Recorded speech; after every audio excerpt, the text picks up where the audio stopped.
comments. So I brought it down, which usually means I'll have to put in 18 identifying factors, but it doesn't look like I will today.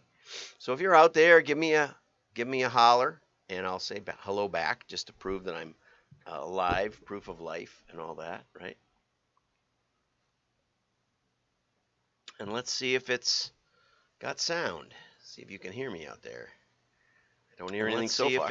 Oh, there it is. Okay. Five. Oops, get over here like this.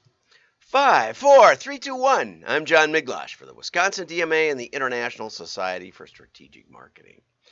Okay, well, let's get over to the news. The first thing I want to say is that we're having a meetup on Tuesday, February 22nd, 2022 at 2. Got it? And you could have seen something similar to this at 1222 AD. It was also on a Tuesday. So 800 years ago, there was maybe a better Tuesday. Actually, it was the same number because it was a 1 in the front. But I can't find another one because after that it gets a 3 and etc. So it's going to be at least 1,000 years before the next one, because the next similar one, 2222, is going to be on a Friday. So come visit and we'll get together on Tuesday, 2/2/22 at 2. What? Morning Wednesday? No, it's a Tuesday. Hey, guess what? The comments are working. Don't confuse me with Wednesday. Anyway, I'm going to see a client, so I'm all spiffed up. So let's get into the news and let's see what we're talking about. Okay, I wanted to talk a little bit about this mailer, but I'm going to jump to it later when I get to the article. So let's get over to the PDFs. The first thing was, I promised you yesterday that I was going to talk about how do I know if my direct mail piece worked, right? How do I know, how do I know if the Super Bowl ad worked? I'm sorry, just finally got to the article. All these things are layered up on top of each other that you don't see, like Kevin. And so this is a really excellent article by Serge Bharwani, and it talks about, you can read it two ways. You can read it and say, oh, this tells me that you can get a lot of information about a Super Bowl ad. It was really interesting because it says that obviously consumer packaged goods brands, it makes tons of sense because they're selling, especially if they're selling snacks or soda or beer, that makes tons of sense to be on the Super Bowl right then. And if you didn't catch it, go over to wdma.org and you can register, or look in your email. We sent you one out yesterday about this 2/2/22 at 2.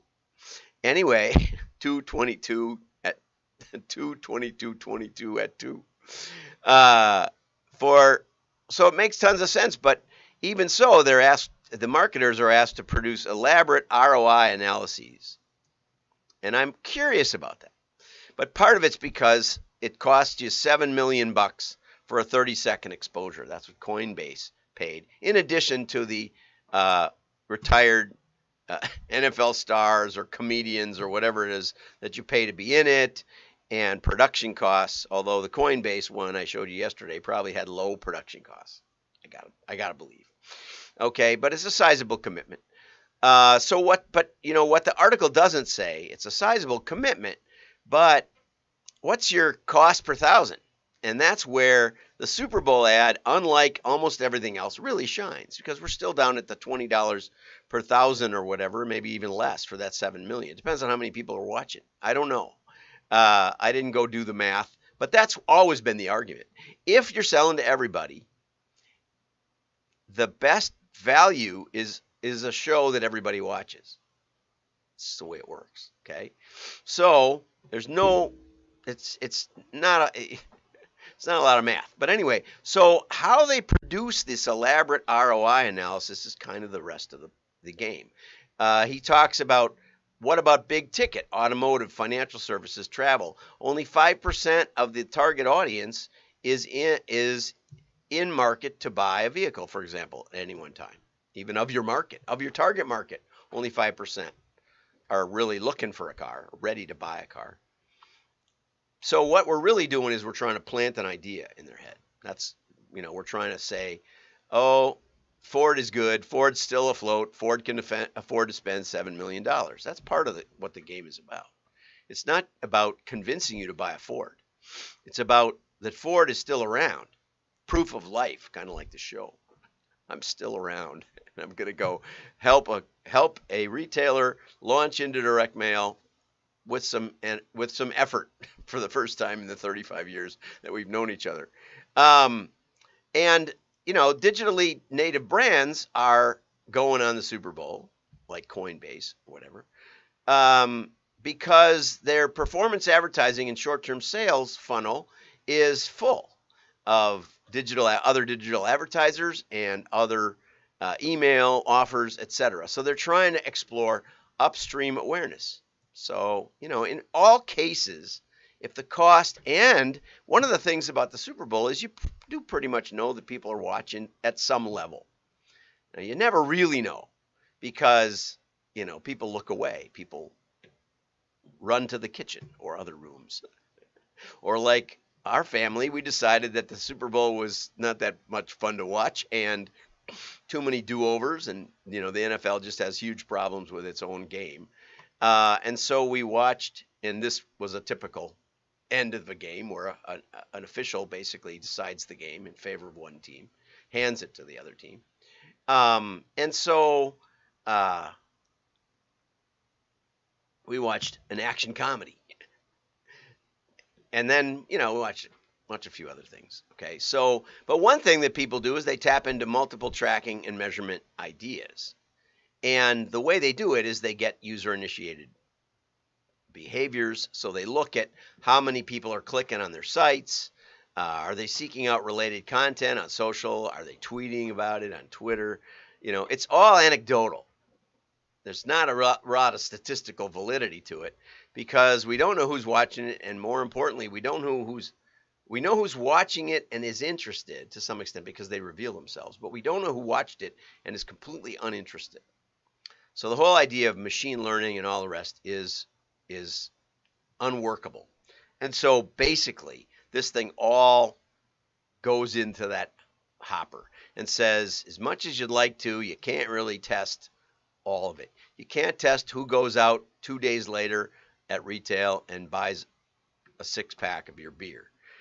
You can see that there's beer sold, but you don't know the causal connection. And that's the flaw in it. Okay, but you might get an incremental boost, around the Super Bowl just because people are buying beer, right? And you can't easily A/B split. Now, some people go with regional commercials instead, and it's easier to do that split testing, market testing, in the playoff games than it is in the Super Bowl itself. It's much, much more expensive though. So when you actually do the cost analysis, you say, we might as well just show it to everybody and see what happens. And the see what happens is very, very limited. Okay, you'd like to verify for incrementality, but in most cases, you don't really know. Again, you don't know who would have bought without the commercial. And so best you can do is hope that somebody comes to your site and gives you consent to market to them in the future. Although I rarely do that. I almost always, when I hit a shopping or commercial site, almost always use a private browser and close it every now and then to just erase all the cookies. And it's like, I was never there. Thank heaven. So what else is out there? Well, you could try media mix modeling. Very difficult again, because you don't know who isn't watching and who is. You don't know who's ignoring your ad. All of these things can be cured with direct mail, but they're not going to get you on the Super Bowl. So you can't have everything, which is why I've always advocated that even for packaged goods companies, they establish a way to do regular mailings to prospects and to customers, consumers that redeem coupons, or reach out, get the warranty card, get some redemption that gives you a way to connect with your audience. It's not a statistically valid sample, but at least it gives you a research pool. So in that light, since the TV, it's okay that the TV doesn't tell you what's going on. That's the way it was when I started in 1981, and it's still the case. And all the rest of the tricks, QR codes, and all the rest only gives you a peek at who's interested. And it doesn't tell you who would have clicked that in any other venue, any other, clicked any other offer, would they have known about it. The value of the Super Bowl and the value of mass media is that it inexpensively reaches a market, especially good when you don't know who the market is. You don't know who's going to buy the next pack of Doritos.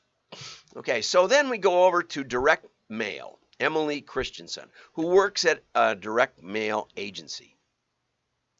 And she starts out by saying email is overused.